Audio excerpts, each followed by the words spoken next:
Hi, I'm Vic Chopra. And I'm Spencer Oberg. We are the co-founders of Unincarcerated Productions.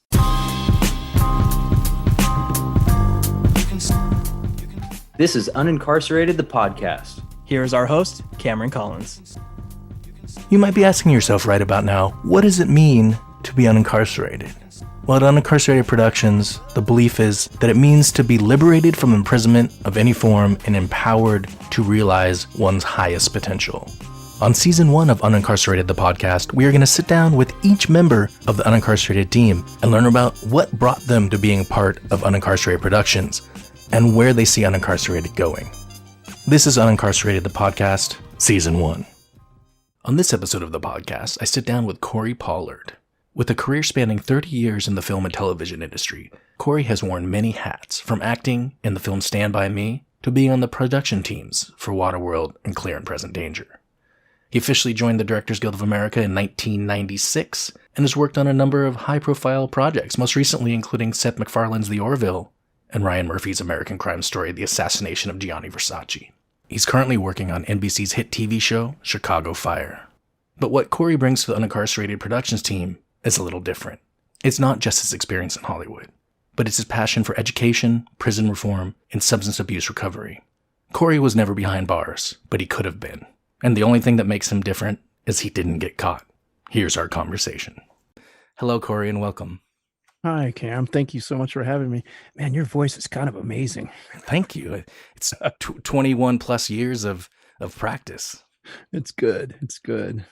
So how are you doing right now, Korey, with the COVID going on and being stuck basically at home or in a couple places?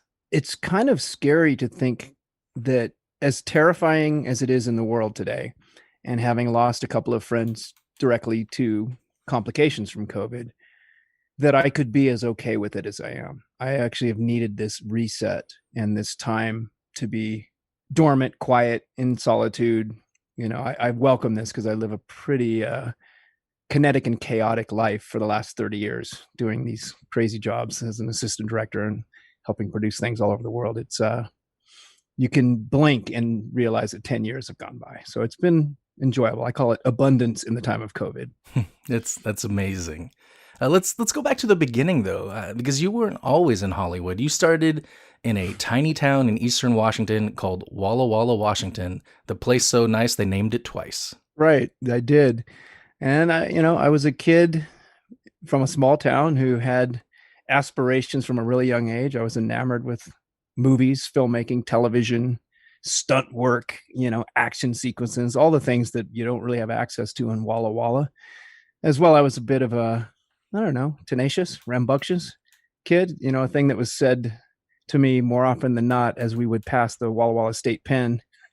You better get yourself together, kid, or you're going to end up in there. That was a threat from my grandmother, from my grandfather, from my parents.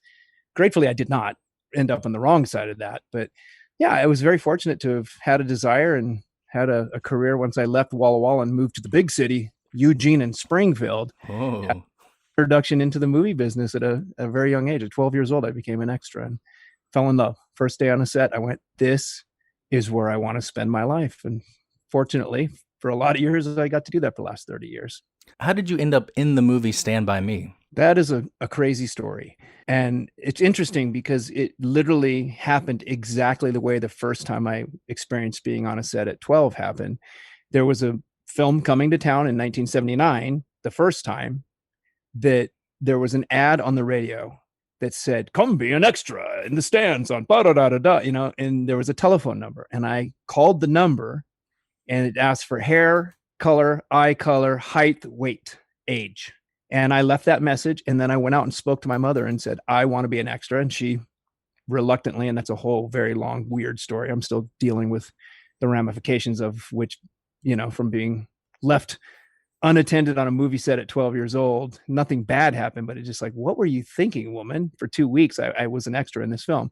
Stand By Me came to town in exactly the same way. They were looking for extras to fill out all of those different crowd scenes from Brownsville, the little town, and the restaurant scenes and the pie eating contest and all those things. And so they created an ad for come be an extra in a major motion picture. And they didn't say anything about the director. They didn't say anything about what company. And I did the same thing. I was 16 at that point. I was just in high school. I was already an at-risk kind of kid. I have a very colorful past, shall we say, with substance abuse and vandalism and all kinds of illicit behavior. So at that point in time, I was deep into a routine where I would get really stoned, go to school, get really stoned at lunch, go back to school, get really stoned after school, go home, eat, and pass out. And I had already made this phone call: hair color, eye color, height, weight. And a few days later, my sister came and pounded on my door and woke me up going, "There's somebody from Columbia Pictures on the phone. They say they want to talk to you." I'm like, "What?" I thought it was a joke. The person said, "Based on your vital statistics, we'd like to have you come in and read for a principal role." The director, no one's saying a name yet still, is coming up on weekends to read characters. So we're sending tapes, and we would like you to be included in that based on your vital statistics. So I go to school the next day and I talk to my drama coach. I'm like, "Hey, who's messing with me from class?" He's like, no, it's a legitimate opportunity. My agent has told me," this is a guy who teaches English in Springfield, Oregon.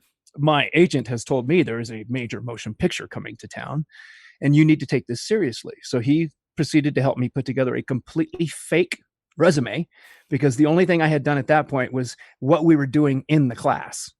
There was no plays that I'd been in. I'd read scenes horribly.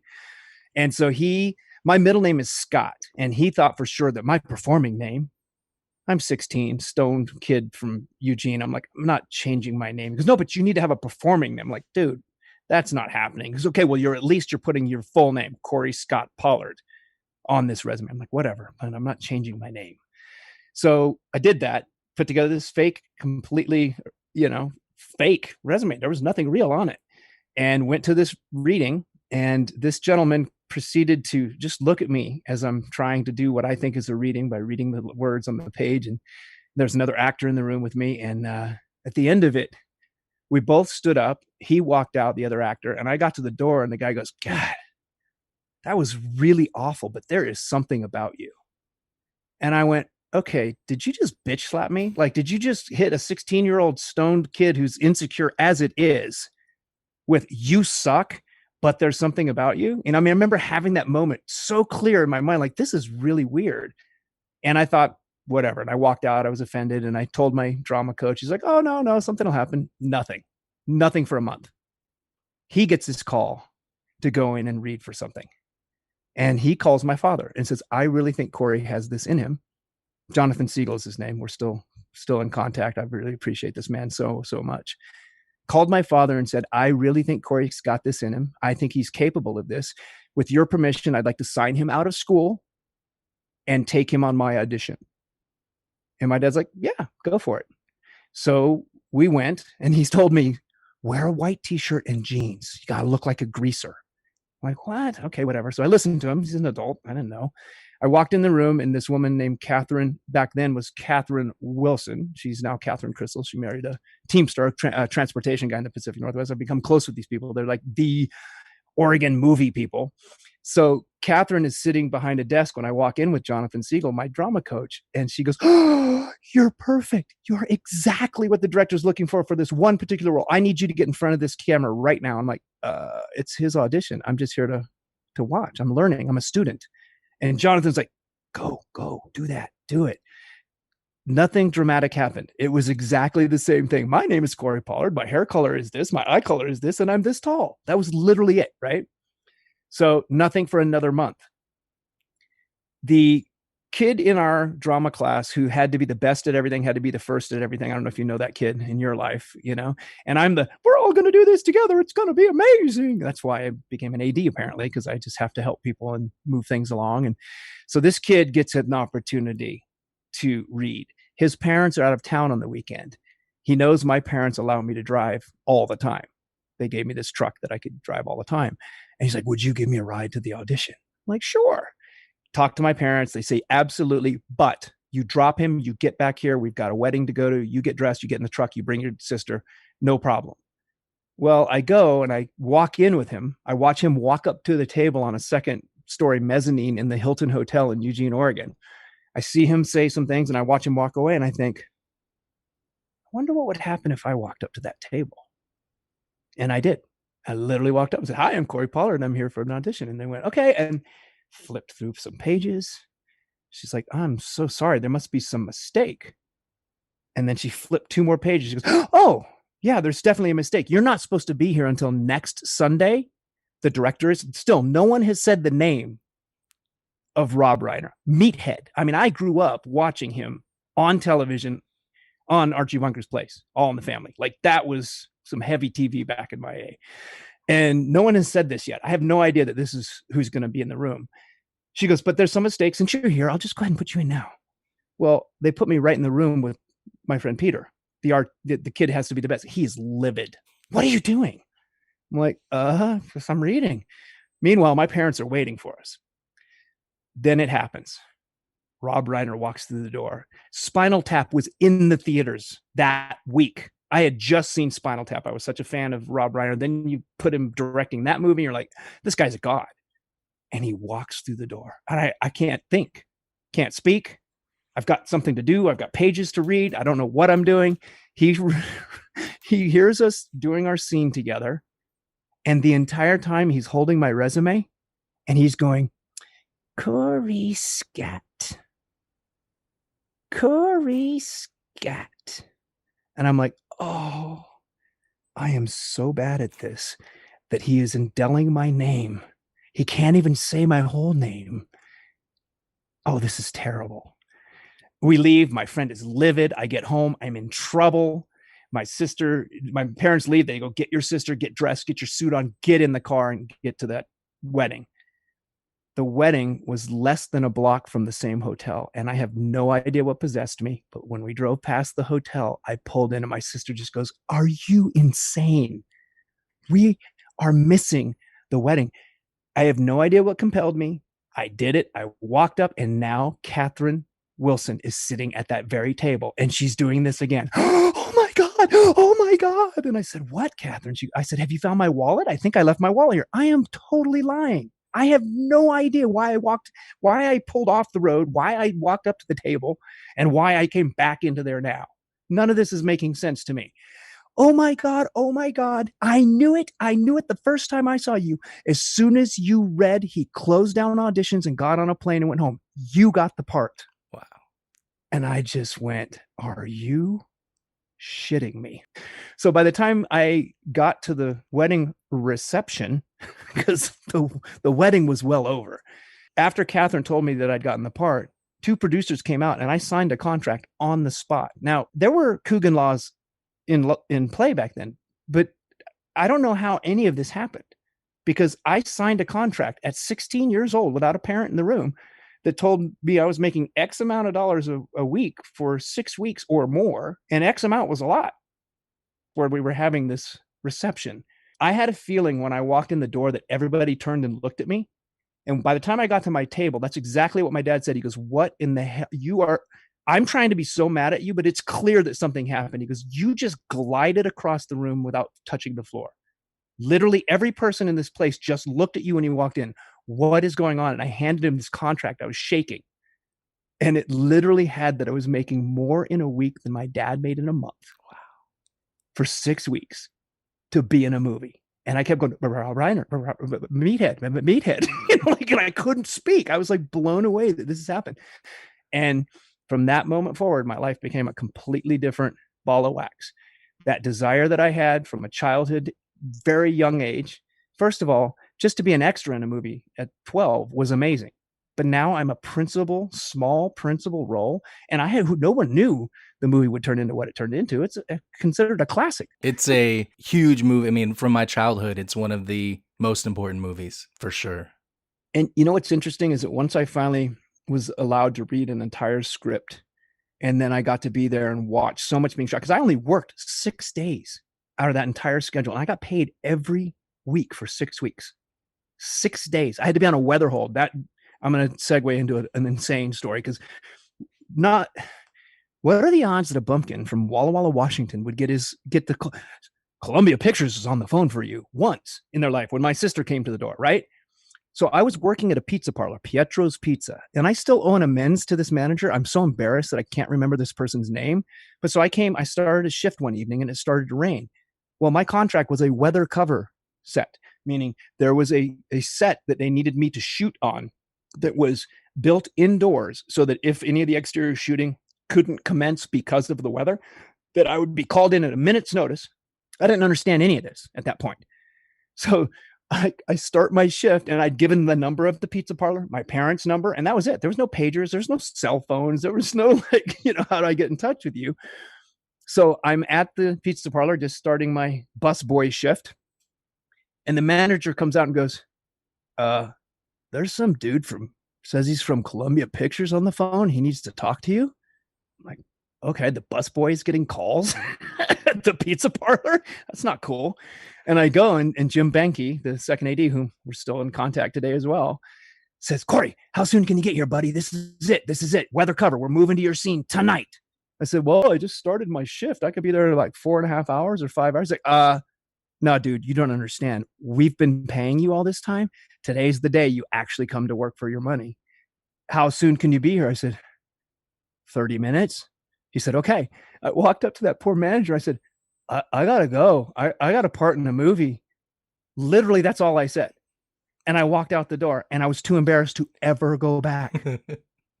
Ever go back. I feel so bad that I did that to that guy. I was a stoned kid. I had no social skills. I had nothing, but I was in a movie. That's so awesome. It's crazy, right? So how did you end up transitioning from this experience being in front of the camera to being on the other side of the camera?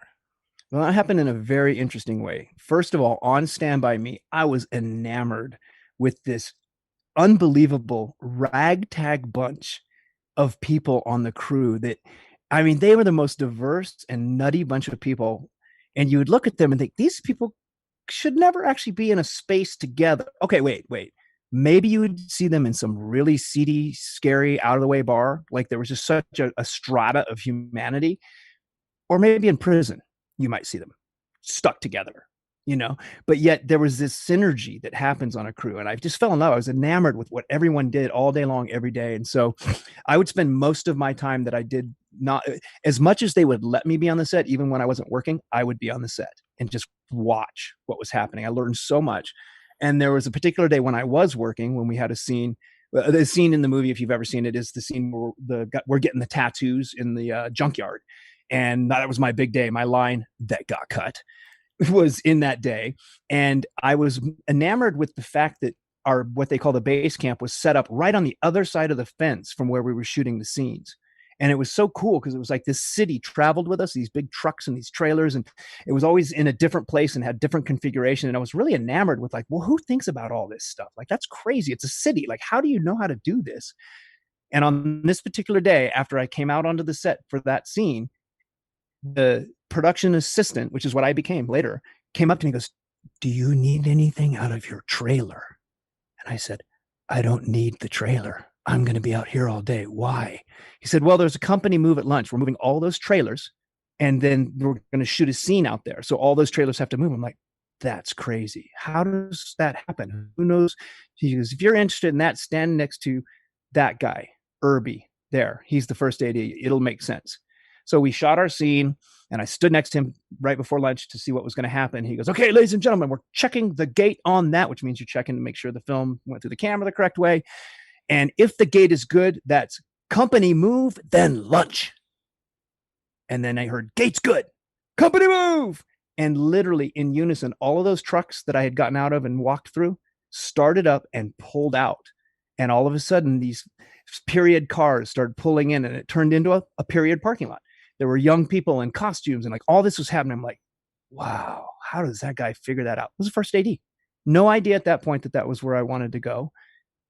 Even when I first started becoming a PA, I had no idea I was capable of it or that I would want to go there. So then because of Stand By Me, they put me in the Screen Actors Guild. And because I was in the Screen Actors Guild, anytime a project came to shoot in Eugene, and Eugene for a while had a pretty, burgeoning little business. A lot of people liked to be in the town. They liked the area and they would come and shoot things there. I would get a call for almost everything because, hey, the Oregon Economic Development Division or the Film Commission was like, hey, we got this kid. He's in SAG. You hire him. It's good for you. It's good for us. Like this whole thing. And I was like this bargaining shit. It was fantastic. I got commercials and all kinds of little things as a result of it. And I missed an opportunity. I decided to move to Los Angeles, I went to Los Angeles to see what it was going to be like to live there. I was accepted to a film school called Columbia Film School, and I had a Pell Grant. We went to look at apartments and things like that together as a family to figure out how I was going to afford it. And it was mind-boggling how expensive it was.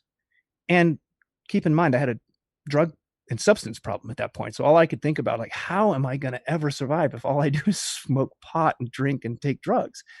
Like, how am I going to do this? We looked at apartments. I saw how much it would cost. Couldn't figure out what it was going to be, how to do it. Ended up getting a job fighting forest fires that summer. I thought, at least if I go out in the middle of nowhere and make money and come back and I haven't spent it, I might have a fighting chance at being there. And there's a whole lot of interesting synchronistic things that happened behind that experience.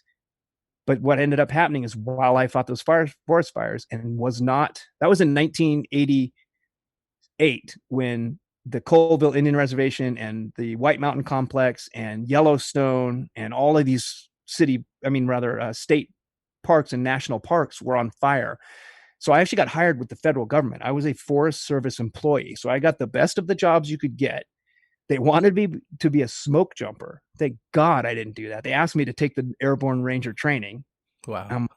No, there's got to be a better plan for me, because you just taught me that these fires create weather, and now you're asking me to jump out of a helicopter into this? Nah, I'm sorry. That's not happening for me. So as I went away and just did that without communicating to my agents, a TV movie came up to the area and wanted to cast me as Josh Brolin's best friend in a movie called The Finish Line. I was nowhere to be found. Nobody knew where I was. And I came back and gotten, yelled at by my agents. And I said, I don't care about that. Just give me the number to the production office. Get me a job on the movie, just any job. And they're like, we don't do that. We're a talent agent. Well, give me the number. And I got the number, and I went in and I got hired as a driver and fired within 10 minutes because I was 18. You had to be 21 to drive with the insurance to have people in the van with you. And an accountant saw that happen, and he was just bummed out about it. 2 days later, I'm at the Oregon, the downtown, what they call it, farmers market, like the hippie fest, hacky sack, drum circle, eat food, hang out, smoke pot all day event. And this man was there, and he came up to me and goes, you're that kid. I saw that. I was horrible. I feel so bad about that happening. Here's the name of the art director. He's hiring crew right now on the art department. I don't know what either of those terms meant at that time, but he's expecting your call. I told him about you. I told him your name. I need you to call him. And I did. And he said, yep, come in for an interview. I know about you. Matt Danielson was the accountant's name. I go to this interview. I walk through a warehouse. It's got construction. They're like building set walls. Looks like flats from a stage, like from a theater production. There's a whole bunch of furniture stacked on the other side. And he goes, go into my office. I'll be right in there. And I sit down in the office. He comes in and says, okay, stay here for a couple minutes. I'll be right back. He left, comes back in. I've had time to look around, see what's in the room. And none of it's making sense to me exactly. And he says, okay, so if I asked you what the art department does on a movie, what can you tell me? I said, I don't know what the art department does on a movie, but if you're asking me if I can make a room look like a room, furniture over there, set walls. I'd been at least around a play at that point. I knew what that kind of stuff was. I had no idea what the terminology was. He goes, that's a good answer. He says, what if I told you you needed tools to do this job? I said, sir, if you told me I needed tools to do this job, if you gave me a list of tools tonight, I would have them by tomorrow morning and be ready to go to work. He goes, great answer. You're going to be what's called a swing gang set dresser, and you're going to help us put the sets together before the camera gets there. I'm like, all right. So I showed up at 5:30 the next morning with the tools that he told me to have, started having an experience going, this is kind of amazing, because it was literally a track and field film, just like what I had been an extra in at 12 years old, but now I was making the place look like a track and field area. So I was covering up the Nike posters with these fake posters, and we were having all kinds of trouble with the cold, wet walls, this stuff not sticking to it. And I'm like, we need a hairdryer. He goes, good point. It's called a heat gun, and it looks like a hairdryer, and it's in my kit. Go over there and get it. I came over, got it. And he's like, that's good. That's good. And every time there was a problem, I seemed to have some sort of opinion about it. And by the end of that 12 hours, this guy, his name is Greg Grande. He ended up being the production designer for Friends and a million other shows that you've seen. He's a really big deal. Pulled me aside, said, dude, I knew you were something.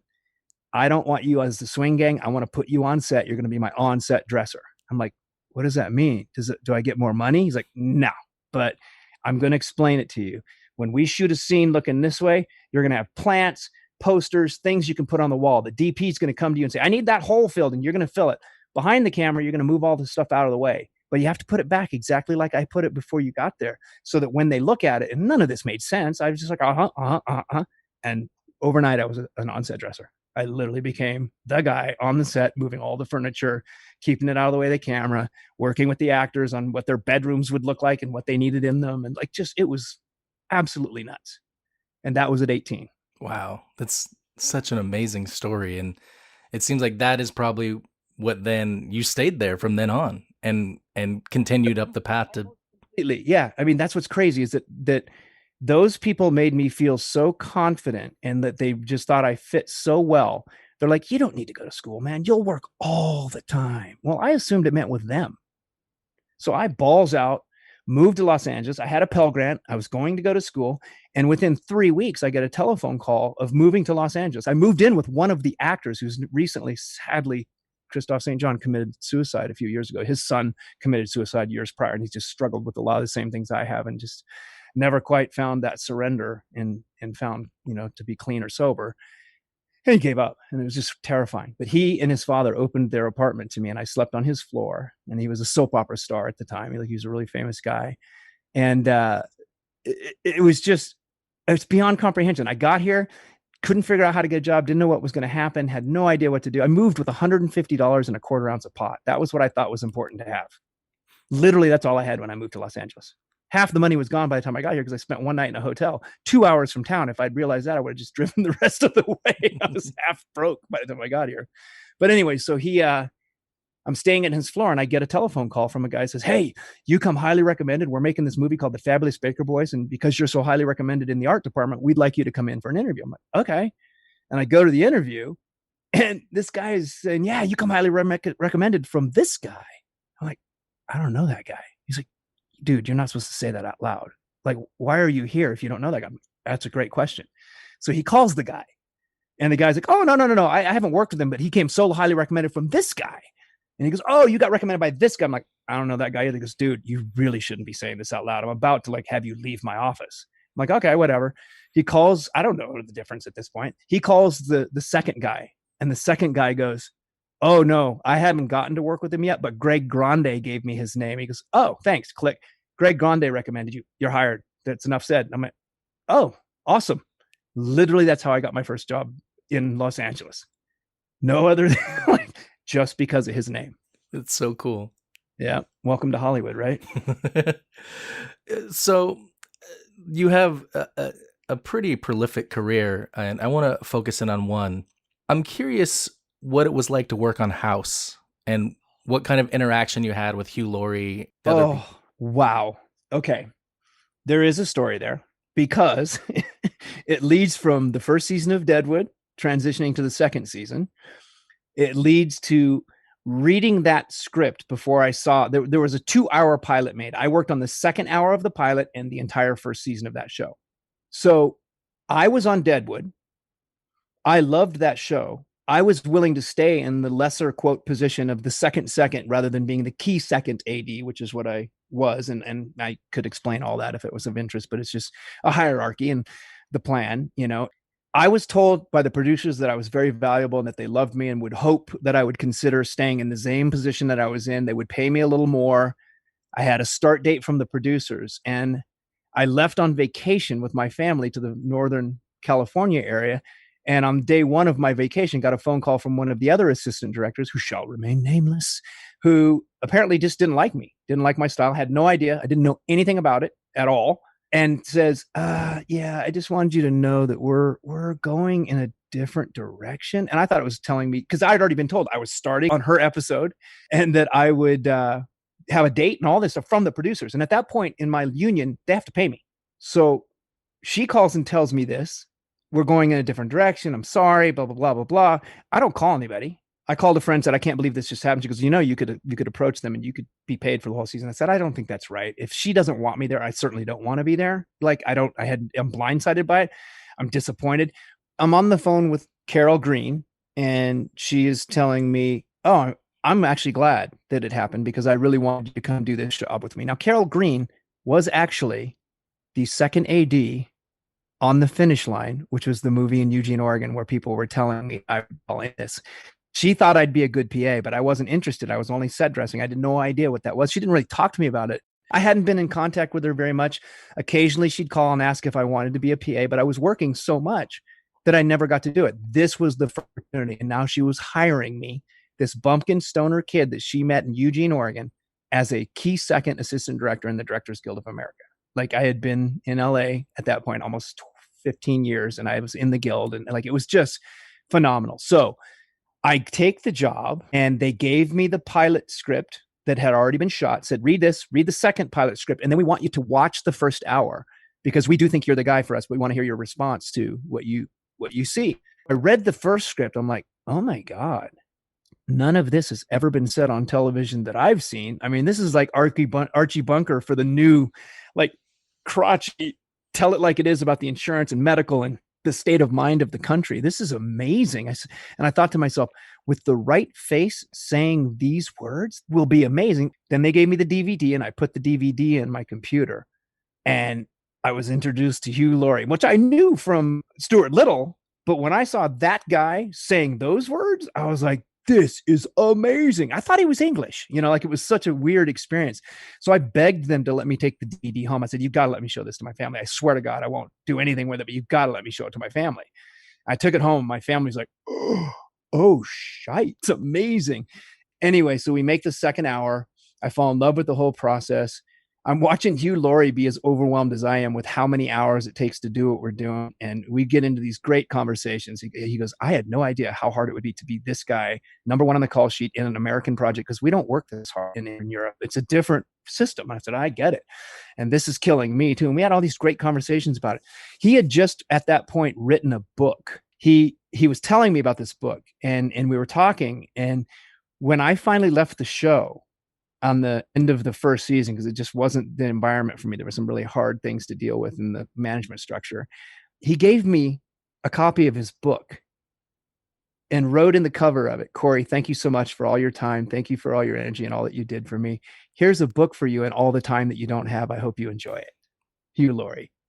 And I have not run into him since. And I hope one day to actually be hopeful in being the one that makes that book into a movie, because it's a really great movie about a hitman. So Hugh Laurie's an amazing cat. Such a talented. We went through a really hard thing because those hours were terrible on that first season. Such a hard show to shoot, but it's so good. So you've mentioned a few times struggles with addiction and things like that. What role has that played in your life and your path to getting sober?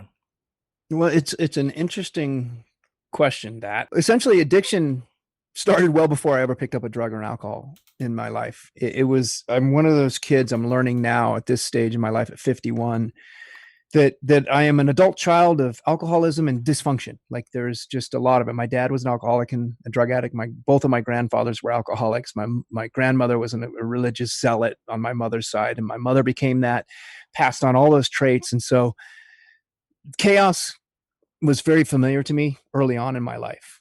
And when I walked onto that movie set at 12 on the set of Personal Best as an extra, I fell in love with that chaos and felt more comfortable there than I did in my own home. And then Stand By Me happened, and you think, okay, how is that even possible? That a kid that was already, taking drugs, and I was already at that point in time, the at-risk kid. I was punk rock in a small town where that didn't exist. I was a skateboarder in a town where that didn't really exist. And I was known by everybody, but not respected by anyone. I was the kid that everybody thought was crazy. He was doing drugs openly, and nobody wanted to be around me. But then you add Stand By Me. And literally overnight, there was a newspaper article that came out when I was 16, just as I was going into my sophomore year of high school. And suddenly, all the people who rejected me wanted to be my friend. Hey, buddy. So we're going to go see that movie. Hey, man, think you can give me a little pot? Hey, I heard you know how to get alcohol on the weekends. Yeah. Can you help us out? Yeah, you want to come to the party, man?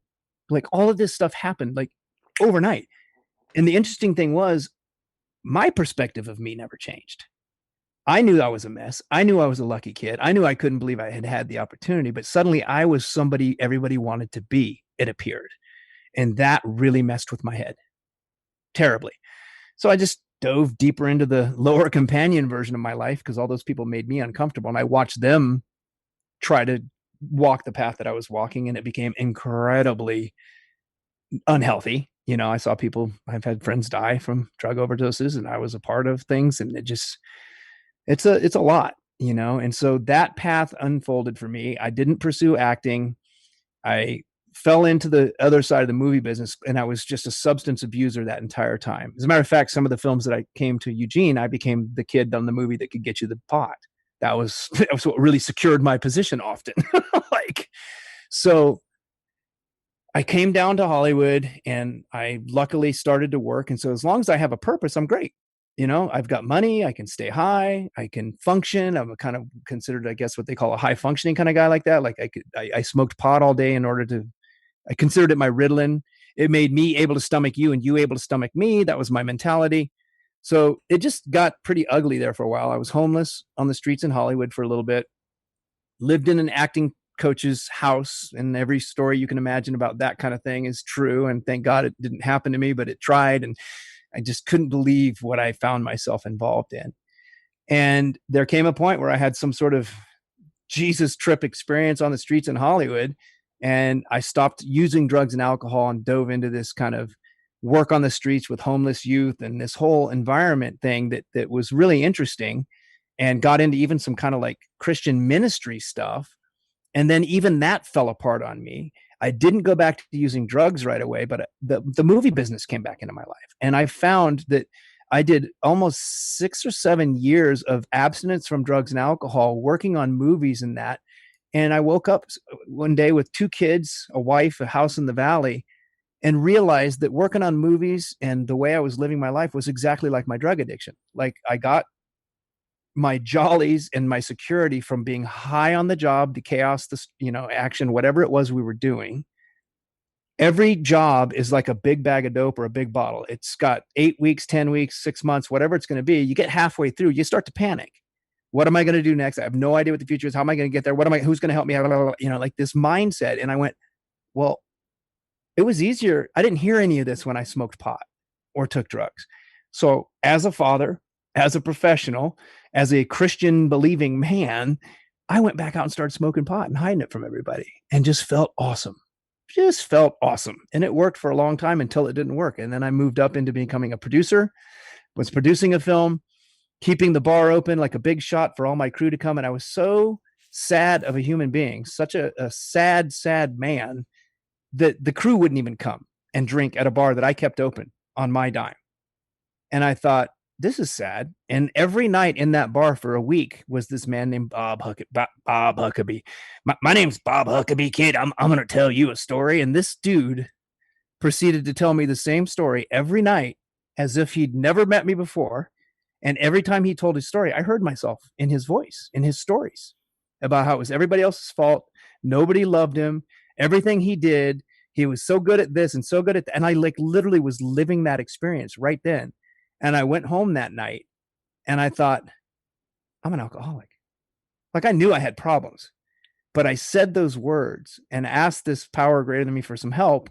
And literally that was evaporated from my life. And then I joined some 12-step programs and I started doing all this interesting work. And from that moment on, 5,289 days ago, which is a little over 14 years, I have had an amazing experience getting to know who I am, seeing the career as an addiction and trying to keep that at bay, learning that there's way more to life than these movies and TV shows that I've been wrapped up in. And that's what brought me to the Unincarcerated thing. I literally got to a place where I said yes to something. I have this really interesting thing that I do. I don't know if you've ever had this experience, Cameron, but there are these red flags that come up in your life as you're walking through a doorway toward an opportunity, and you see the red flags and you go, yeah, no. Spray paint them green and go, yeah, but I'm going to learn so much from this opportunity, like this resilience to just put myself in the front of all kinds of pain and chaos because it's familiar rather than say no when the red flag comes. So that happened to me on an opportunity to work on a show called the Jack Ryan series for Amazon. I was working on the easiest show on the planet called The Middle, a TV show that was such a sweet little show. It was in its 8th year. I literally could come into work on a Monday with the script and a breakdown, hand it to him, and have 4 days to do literally nothing because the crew was so good at what they did. It was the first time I'd ever done that because I'd done these huge action things. Everything was chaos all the time. And so I was sort of uncomfortable, but it was a great situation. And during the Christmas break while I was on that show, I get a text, interested in Montreal, Morocco, Paris, and Rome. The addiction junkie in me is like, I show the text to my wife. She's like, yes, you are interested in all those things. I said, that means I have to quit this job and travel. She's like, yeah, but those places. Well, I did that. And it turned into be the worst environment for me. Still shows going. There's some awesome people on that show, I'm sure, but my experience was horrible. And it was me, not them. And I came to a place where I realized I was having a problem in my sobriety with being a people pleaser, a hero, needing to solve problems that no one was asking me to solve and then get mad when nobody would be happy about it. Like a lot of things went down. And then there was a very verbally abusive situation on the show that I smelled coming from the very beginning. The entire crew, including the studio, was aware that this person was out of control and they were looking for ways out of the contract, and that wasn't going to happen. And I took it upon myself to confront the bully in a situation that was going to involve safety with a firearm and that. And it was one firearm and 3 guys in a hallway. And we were planning on taking this individual to Morocco and putting hundreds of men with hundreds of weapons, flying helicopters overhead, fake mortars blowing things up. And this guy was not grasping the reality that what I'm saying about how to do this thing is the way to do it. And then he verbally abused me for the rest of the day in a really horrible way. At one point, there was a chair tossed, and it allegedly was at me, but I was walking away and walked into a room and I didn't hear it, but it bounced off a wall, hit someone else. No one said anything to me. I just kept walking out of this one set room and out to where those chairs were and feeling the tension and getting yelled at. And I was on the floor next to the monitor at like 2 a.m. and I realized I'm not doing this. I'm going to write the letter to Human Resources and I'm going to extricate myself from the job. I'm not just going to disappear, but I'm going to say, this is unacceptable. You can put someone else in this position, but I will no longer be treated this way. And that was the first time I'd ever had that experience where I could set a boundary for myself. And 2 hours later, the producers show up. They hadn't been there all day. How are you? How am I? I'm sure you've heard every story. Like, let's go do this. What do you mean? I was like, well, either I'm quitting right now or you're firing me. Either way is fine. And they're like, well, yeah, we have to let you go because I'm like, yeah, you guys know you have a bully. We've all talked about it. I stood up to the bully. Now he's agitated. And now you're all going to stand behind the bully. That's fine. You can pay me to leave. That's completely fine. Thank God for the Directors Guild of America. And I left. And that was what opened the door for me to get involved in Defy Ventures. I happened to be available on a moment that I would not have been. I would have been in Morocco, like got a phone call from a person and walked into a prison volunteer situation that absolutely changed my life. It changed my perspective of who I was, who I thought I was, what I thought was important about my own life. It was kind of an amazing experience. And I'm so grateful for those kinds of failures in this up and down road, that 8 years of abstinence to then not have found myself, to then go into this 14-year period of actually finding a power greater than me, finding a life that is beyond my comprehension and still not losing it all, which is what's amazing. I am such a fortunate cat. And so standing in that prison, all of that hit me the day that I showed up for that volunteer opportunity for Defy. Cat, Hoke, and just the story behind how I end up there is it's beyond comprehension. Because the woman that answered the phone when I called to volunteer was somebody I knew in Nashville prior to leaving. I did a TV show out there and I couldn't believe she was on the phone. She couldn't believe that I was on the phone because she was thinking, man, Korey would really dig this. And I haven't talked to him in 2 years. I wonder what he would think. And I was recommended by someone else to call her. And as the world unfolds and I stand in front of this group of volunteers on this particular day, Kat says, I need you guys, when you get up there, to introduce yourself to these men in this, it was which one was it? California City. She says, I need you to tell them your name, your greatest accomplishment, and why you're here. And I know for her, she wanted me to talk about being a movie guy and wow everybody about the movie guy. But what I realized at that point was the 3,000 some odd days of sobriety that I had was my greatest accomplishment, as was the fact that I was standing where I was and not sitting where they were. Because I'm the guy that, with the way I led my life all through my teen years and even into my adult life, driving drunk with my kids and doing all the stupid things that I did, I was the kid who always got away. I left so many people in the dust because I was fast, I was agile, I was tiny, I could hide. And the fact that I didn't end up in prison and that quite a few of my friends are in that environment, or my acquaintances, let's call them from back then, my lower acquaintances, it all hit me standing there. So I led with that. Kat's face was like, oh my God. So my name's Korey Pollard, and my greatest accomplishment is, X number of days in sobriety. And the fact that I'm not sitting where you are, I'm just your asshole friend who got away with it. And that fucking room erupted. And I made a connection with so many people and went back to that same place and was a part of some like kind of career coaching, or, sitting through interviews. How do you put your resume together? I heard some of their business pitches and I went, you know what, this is really way more important to me than movies and TV. How do I figure out how to take what I do in film and television and turn it into an opportunity to go into this and to introduce other people to what goes on behind these closed bars and create opportunity for people when they get out. So how did that experience, which was really life-changing, eventually lead you to become involved with Unincarcerated? That's an amazing, like the synchronicity, or the, how is it possible of all of these things. I'm not a guy who really believes in a lot of coincidence. I think that there's a plan, and I keep showing up and trying to really screw it up with my selfish behavior. And I still keep finding out that I end up in the right place at the right time.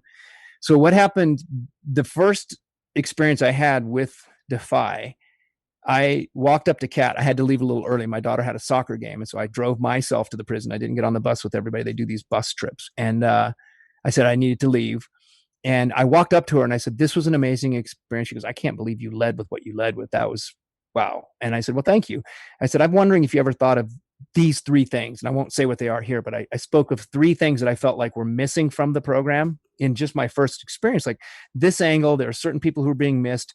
You're hustling, transforming people's hustle, and you're looking for guys who are going to make business plans. Well, what about the guy who just needs to learn how to fill out an application? A guy who needs to be able to look you in the eye and talk. Like, I feel like that's who I'm here for. Great, creating businesses. I get all that. That's fantastic. And she just looked at me like, wow, who is this guy? And I left. I got a call shortly after that to see if I'd be interested in working with them. And I thought, oh, great. They want the AD to come in. They had a real not great system for getting in and out of the prisons. And, I thought organizational, like all the mind stuff that I did. She goes, no, I'm definitely thinking strategy. I don't understand exactly how, but I really appreciated what you said. I hope there's an opportunity. And then a lot of things changed for her. She left the organization, but my information, what I said, got to the next person that was taking over the CEO role, and they didn't know how to handle it. They just kept calling me and asking for money rather than my input. And I'm like, that's not what I'm interested in. If the program's not going to change in this direction, I'm not putting money into it. And if you can't have the conversation about how the program's going to change, then I'm not interested. But every month I got those emails. Every month I got the calls. So a year or so into it, I was so distraught because I felt like it was where I needed to be. And I got a call from them. They go, there is a man standing in our office who is literally saying what you said a year and a half ago. And we feel like you guys should talk, because he's talking about taking our program, taking our curriculum and licensing it. And he's doing a lot of what you're talking about doing. And he'd like to see if you're interested in talking to him about doing it in Washington State. That was a man named Leonovsky. And we got on the phone and we had so many things that jived. And at the end of the conversation, he said, there's something else. There's something else. There's some other reason that they told me I should talk to you. Oh, are you that movie guy? I'm like, oh, yes, I'm the movie guy. I've made that my identity for so long that it actually is offensive to me now. And so I'm like, yes, I'm that movie guy. Oh, there's a friend of mine. Well, actually, he was somebody that was part of one of my programs who's now out of prison recently, named Spencer Oberg, who wants to start a production company called Unincarcerated Productions. They don't know anything about production, but would you ever be willing to talk to them? I'm like, of course. That sounds exactly like what I'd like to do. And then he proceeded to tell me that they had a concept for essentially a prison Shark Tank, which is what I saw Defy needed, was something that was media related, because they do have this pitch session and they have these awards. I'm like, there is an absolute reality show here that could happen. I'm not a reality guy, but that is something that would actually help the organization. So I said, yes, I'd be willing to talk to him. And we continued to talk. And he said, oh, crap. I said, what? He goes, well, this is happening now. I said, what's that? He goes, Spencer's calling me right now. I'm going to hook us up. And so literally within 10 minutes, we were on the phone together. Spencer and I hit it off. And Spencer was very complimentary. He looked me up on IMDb and he's like, "Oh my God, you'd really be willing to talk to us?" I'm like, "Why would I not be willing to talk to you? That's ridiculous." And I said, "When are you coming to LA next?" He goes, "I'm not sure." Leo says, "Hey, Spencer, I need to get you off the phone. Korey and I need to finish. How late can I call you tonight?" And Spencer says, "Not too late. I'm flying to Burbank in the morning." I'm like, "Spencer, Burbank is Los Angeles. That's 15 minutes from my home." And he's like, "Oh man, I wasn't thinking. I've been traveling so much. I didn't even realize. I'm embarrassed." I'm like, "Don't be. Let's figure this out." 12 hours later, we stood in a Starbucks together and we felt like there was a connection. He then introduced me to Vic. I came up and we had a couple different meetings, and then we were looking. I'm not a COO kind of person. And miraculously, Rachel shows up. Rachel's from Walla Walla. Her dad worked at the prison in Walla Walla. Like it's been a profound couple of years watching all the pieces come together for what we're trying to do here. Absolutely. And let's not forget that my dad grew up in Waitsburg, right next to Walla Walla, and my uncle still lives in Walla Walla. Isn't it crazy? Yeah. Like a bunch of us kids from all over connecting. What are the odds? And I'm looking forward to what we're hoping to put together post-COVID in Walla Walla to begin starting this stuff, because it's just what are the odds? What are the odds, Cameron? So you talked about how you kind of met Spencer and got involved with Unincarcerated. What do you feel like Unincarcerated is going to be moving forward? What is it to you? It is a lot for me. I am that grandiose madman who sees not only the amazing, biography type things that right now that Vic is putting together, and I love Firestorm and everything that surrounds that piece. But where my heart is, and where my heart has been since I kind of first walked into the Defy world and saw what's going on and heard the kinds of stories that I heard, is to actually be a part of telling real stories and stories inspired by real events that give us a real perspective of prison versus this kind of sensationalized, violent, because all that exists. We know it. It's not that far off, but it's not every bit of it. There are more people like Vic and Spencer that I've come across who are incredibly articulate, who are incredibly smart, who have realized their debt, paid their debt to the best of their ability, and risen above, unincarcerated their minds. I guess that's kind of how we put it as we continue to define the word for us and hopefully help the world redefine what it means to become unincarcerated from your thought processes about those people in there, those people when they get out, because it's not those people. I am that person. I should have been in prison for the things that I have done, but I got away with it. And there are people who get caught, can learn, and should be given every opportunity to grow and get out of.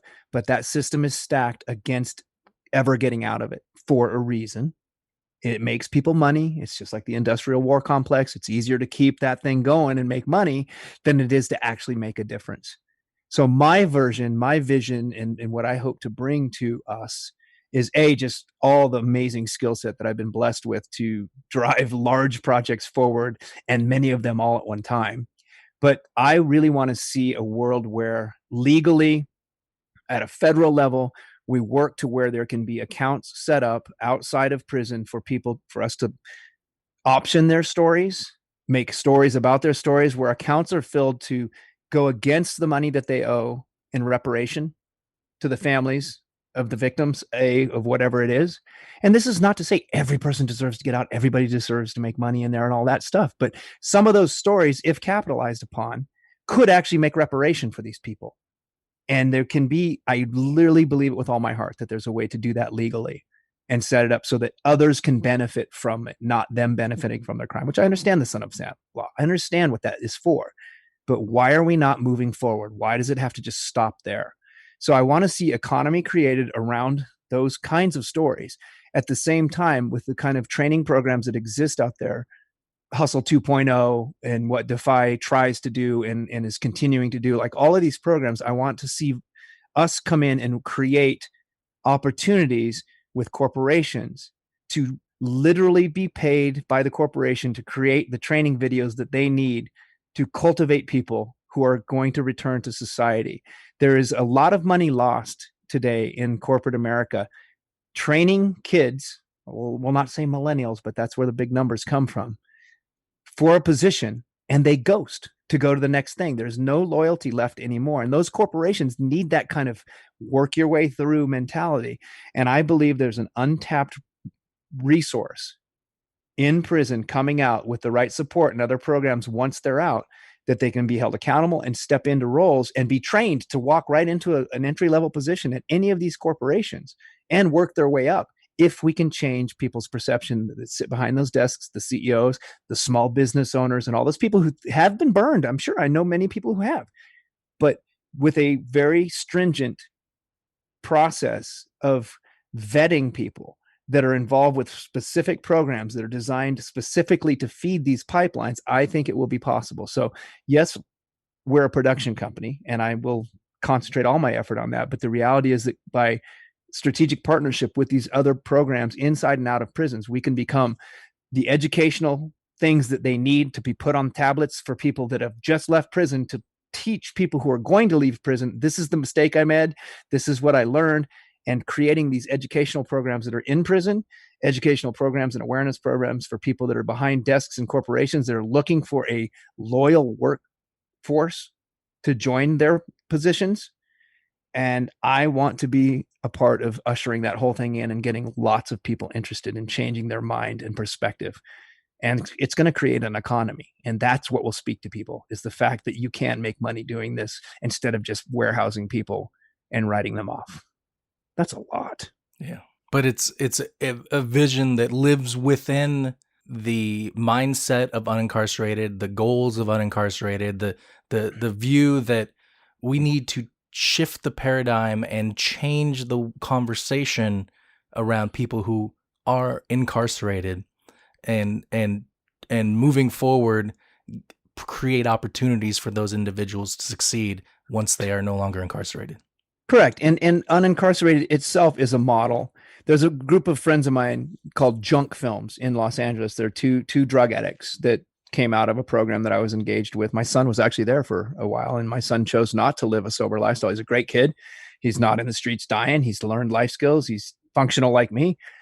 But they started a company, the three of them. My son decided not to stay sober. And so these two guys have gone on and they're killing it. And what they do is they offer opportunity to mentor and train folks with addiction issues who are getting sober to learn their skill set. I believe that we can do the same thing with Unincarcerated, and it can then work in other places to do educational and vocational training videos and create opportunity for people who have a desire to get interested in production and creativity and advertising and that kind of stuff, and become these little pods around the country where they're trained by Vic Spencer and I on what this looks like, and can start their own companies to do these things and continue, again, to create economy and opportunity. Because the idea is to find ways to hire convicted felons and get rid of that box and create opportunity and change the paradigm, like you said, because the paradigm is every day I have to change my view.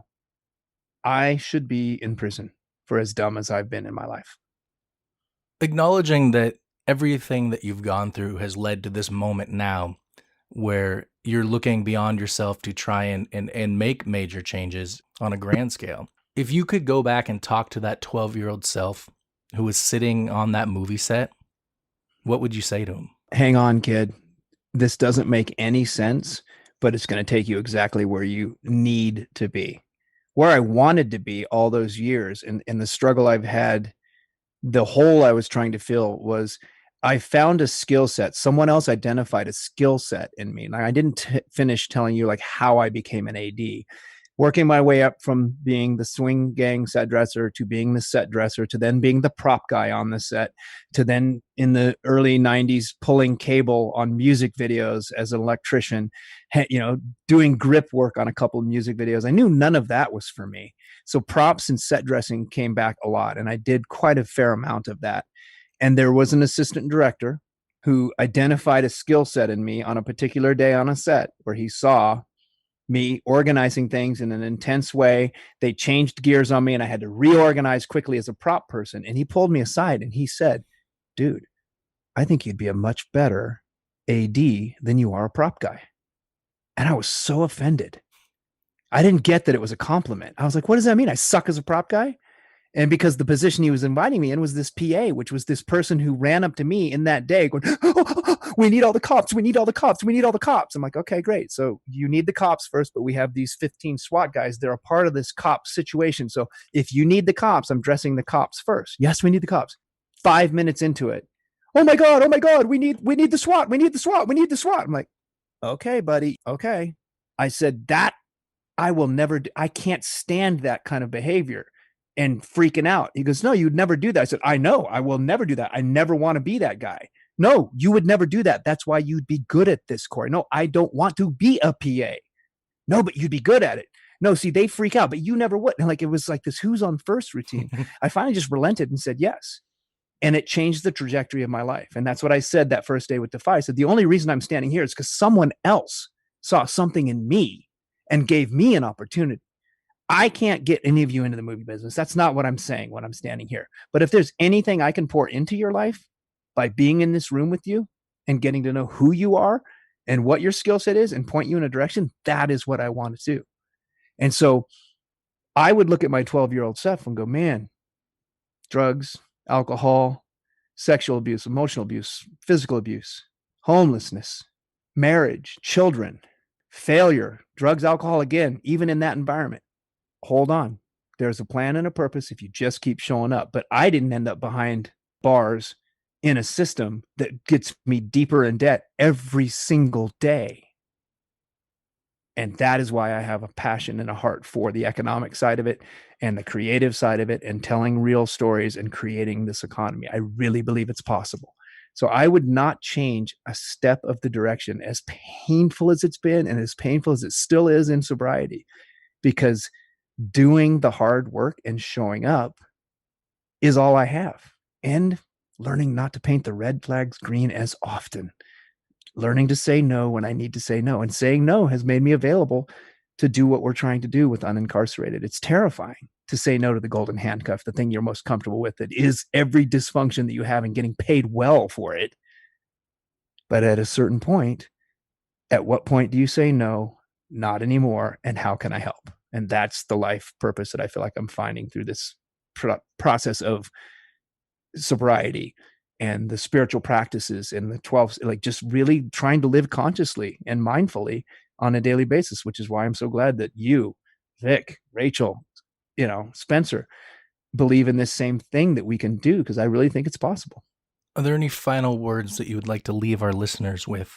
Yeah, I'm sorry that my story is like trying to take a sip from a fire hose. But I think if you follow along with us and you engage and you look at some of the things we're interested in, that you might find you could find a place for you to participate in something that could be life-changing for yourself. Because I would highly recommend, I would like it if it were programs that you find through us, but to engage within the incarcerated population and see what goes on in that world and see how you might help people who are returning to society and helping them find a place to stay. Because it's stacked 110% completely against them surviving when they get out.